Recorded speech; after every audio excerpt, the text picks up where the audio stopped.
उत्तिष्ठ नरशार्दूल कर्तव्यं दैवमाह्निकम् उत्तिष्ठोत्तिष्ठ गोविन्द उत्तिष्ठ गरुडध्वज उत्तिष्ठ कमलाकान्त त्रैलोक्यं मङ्गलं कुरु उत्तिष्ठोत्तिष्ठ गोविन्द उत्तिष्ठ गरुडध्वज उत्तिष्ठ कमलाकान्त त्रैलोक्यं मङ्गलं कुरु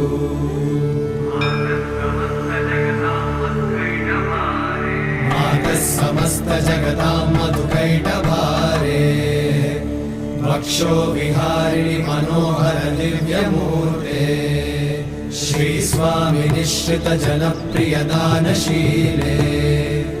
श्रीवेङ्कटेश दयिते